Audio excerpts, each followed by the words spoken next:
जय श्रीराम. श्री ब्रह्मचैतन्य गोंदवलेकर महाराज यांच्या प्रवचन या पुस्तकातील आज 9 मेचं प्रवचन.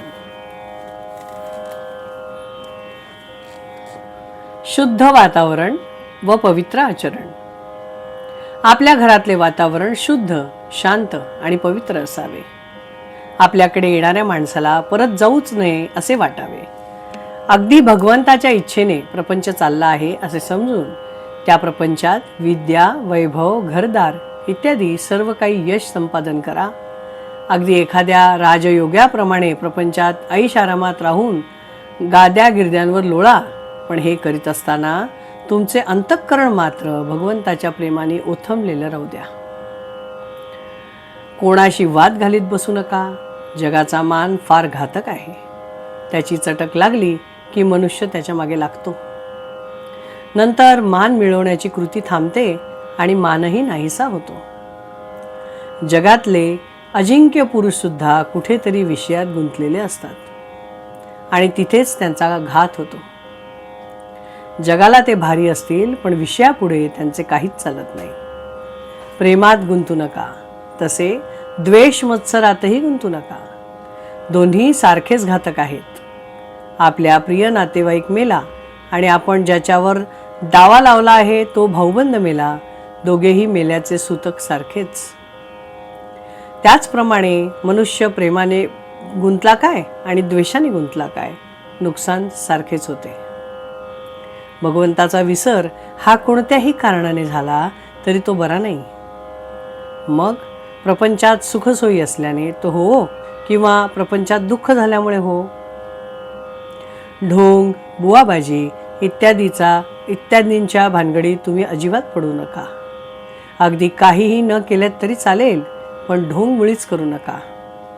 आणि सर्वांनी माझ्यावर कृपा करा. अगदी मी अनुभवाने सांगतो की बुवा होण्याच्या फंदात तुम्ही पडू नका. आपले कर्तव्य भगवंताच्या स्मरणात करून त्याचे अनुसंधान अखंड टिकू द्या. आमची अशी वृत्ती बनण्यासाठी संतांच्या संगतीची आपल्याला जरुरी आहे.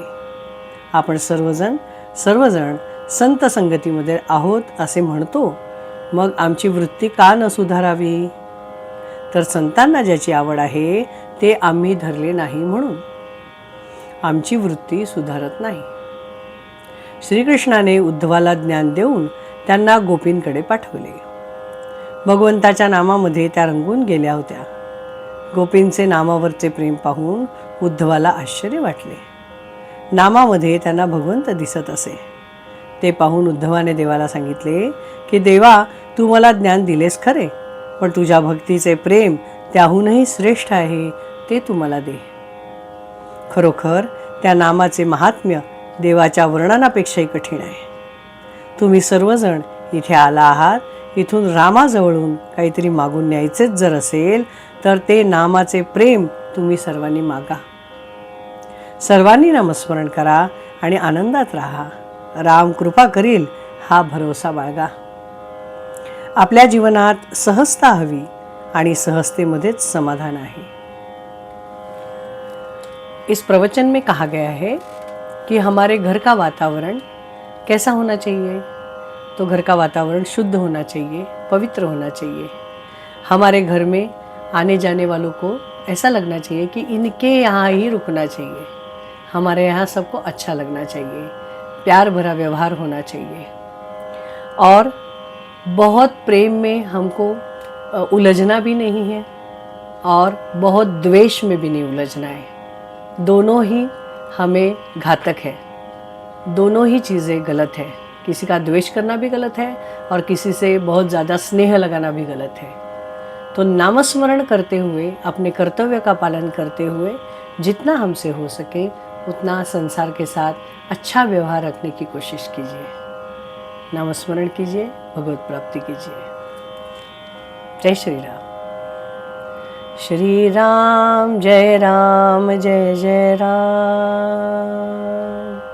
श्री राम जय जय राम. श्री राम जय जय राम. श्री राम जय जय राम. श्री राम जय जय राम, जय श्री राम।